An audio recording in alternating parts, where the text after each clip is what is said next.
Aujourd'hui, on se retrouve dans une nouvelle vidéo pour vous donner tous les éléments qui devraient influencer les marchés financiers en avril 2022. Avant de rentrer dans le vif du sujet, n'hésitez pas à vous abonner à notre chaîne. Le premier trimestre de l'année 2022 a permis de dresser le bilan suivant du côté des marchés financiers. En dépit d'un volume de trading toujours élevé et d'une liquidité satisfaisante, la volatilité est bel et bien là.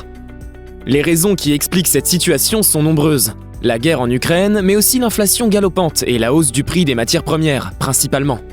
Afin de vous aider à prendre les meilleures décisions en matière d'investissement, notre sélection des actualités d'avril 2022 vous permettra de procéder aux meilleurs arbitrages en disposant d'informations éclairées. Et oui, vous le savez, suivre les actualités, c'est indispensable dans son analyse fondamentale des marchés financiers. Selon nous, plusieurs facteurs pourraient avoir un impact important sur les marchés, à la hausse comme à la baisse, sur ce mois d'avril.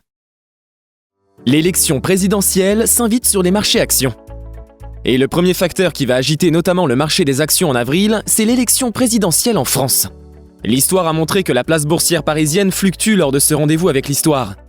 Contrairement à 2017, la plupart des candidats ont cette fois eu des propositions fiscales assez timides et peu disruptives. Or, c'est précisément sur cet aspect-là que les entreprises attendent des actions, notamment du côté d'une baisse des impôts, qui ferait augmenter les bénéfices et donc la valeur des actions. Les candidats situés au centre et à droite de l'échiquier politique sont globalement ceux qui ont promis les baisses d'impôts les plus importantes.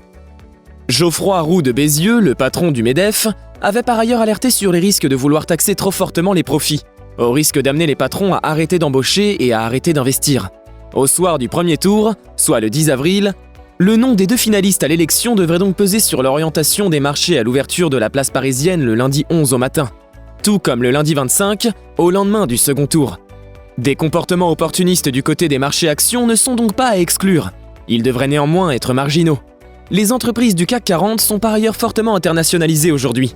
Les revenus et l'actionnariat étant très diversifiés, ceci réduit l'impact du résultat électoral sur leur performance boursière.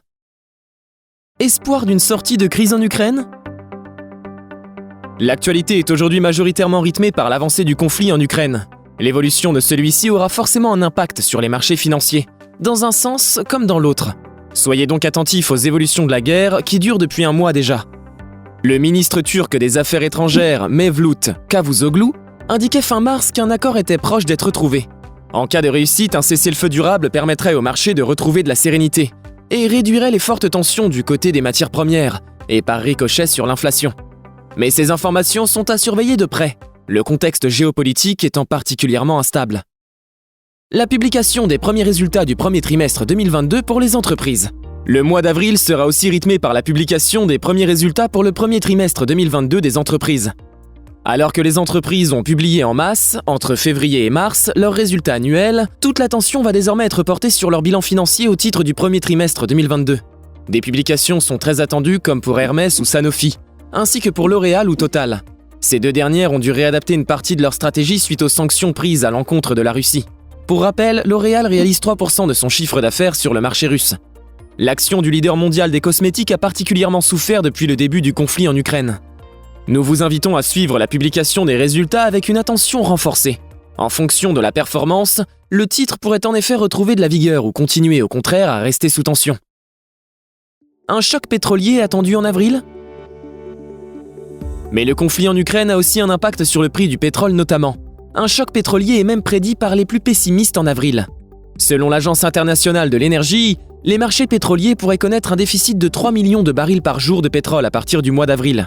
C'est la suite logique des sanctions économiques internationales imposées à la nation de Vladimir Poutine. Cette baisse pourrait être plus importante qu'attendue et avoir des impacts négatifs pour les entreprises qui verraient leurs coûts de production augmenter, entraînant une réduction de la production et fatalement de leur chiffre d'affaires. Nous recommandons donc de porter une attention particulière aux stocks de pétrole et au prix du baril, qui ont un impact sur l'économie réelle. Les investisseurs pourraient à nouveau se tourner vers les valeurs refuges comme l'or ou les obligations d'État, qui permettent de sécuriser son épargne pendant les crises. Début de l'OPA de Vivendi sur Lagardère. L'OPA de Vivendi sur Lagardère sera aussi à suivre durant ce mois d'avril 2022. Annoncée depuis septembre 2021, l'offre publique d'achat de Vivendi sur Lagardère connaît sa date de lancement. Dans un document déposé auprès de l'autorité des marchés financiers, l'AMF, le mastodonte français des médias filiales du groupe Bolloré va proposer aux actionnaires d'acquérir leurs actions Lagardère au prix unitaire de 25,50 €, soit 1,40 € de plus que ce qui était prévu, dividende inclus, entre le 14 avril et le 20 mai. Avec cette opération, Vivendi va étendre sa mainmise dans le secteur des médias en s'emparant totalement du groupe Lagardère, dont il détient déjà plus de 45%. Une montée en puissance qui inquiète les syndicats, les associations et certaines personnalités de gauche, qui dénoncent la constitution d'un empire médiatique tentaculaire. L'AMF aura dans tous les cas son mot à dire dans cette affaire. Vivendi pourrait ainsi être obligé de céder certains actifs pour acquérir le précieux sésame Lagarde. Pour les investisseurs, ce rapprochement sera dans tous les cas très intéressant à suivre. Une BCE toujours attentiste face à l'inflation galopante. Ensuite, l'attitude de la BCE face à l'inflation doit être suivie de près pour le mois d'avril. Elle devrait en effet confirmer la fin des mesures prises en mars pour accélérer le rythme des achats nets d'actifs, lancés en 2015 à une époque où l'inflation stagnait sous les 2%. Celle-ci a atteint un nouveau record en février dernier, 5,9%, poussé par la flambée des prix de l'énergie. Selon Goldman Sachs, l'institution européenne devrait durcir ses taux directeurs à partir de décembre. Mais le manque de visibilité du côté des perspectives économiques et monétaires a déjà des répercussions concrètes. Si l'accès au crédit pour les entreprises reste toujours favorable, les banques commencent à être plus sélectives et exigeantes sur les dossiers qui leur sont soumis. Les indices de confiance, indicateurs de l'état psychologique des marchés. Enfin, pensez à suivre les indices de confiance, des indicateurs qui vous permettront d'évaluer l'état psychologique des marchés. Et oui, la publication lundi 4 avril à 9h30 de l'indice Sentix de confiance des investisseurs dans la zone euro est très attendue. Celui-ci devrait remonter à 5,3, après avoir connu une dégringolade inattendue à -7 en mars dernier. Sachez qu'un résultat au-dessus de 0 indique un sentiment optimiste, un résultat en dessous un sentiment pessimiste. L'indice des prix à la consommation calculé aux normes européennes, IPCH, sera quant à lui publié à 10h. L'inflation en mars sur un an est attendue à 5,4%. Soit une légère contraction après la flambée de février, 5,9%. Ces deux indicateurs, plutôt encourageants, pourraient redonner de la vigueur au marché et être synonymes de bénéfices pour ceux qui pratiquent le scalping ou le day trading. Conclusion. Pour résumer, les bilans financiers du premier trimestre 2022 vont commencer à être publiés, et ils seront un bon indicateur pour vérifier le niveau de résilience et de résistance des entreprises. L'OPA de Vivendi sur Lagardère, qui débutera le 14 avril, va aussi permettre des opérations intéressantes de rachat d'actions.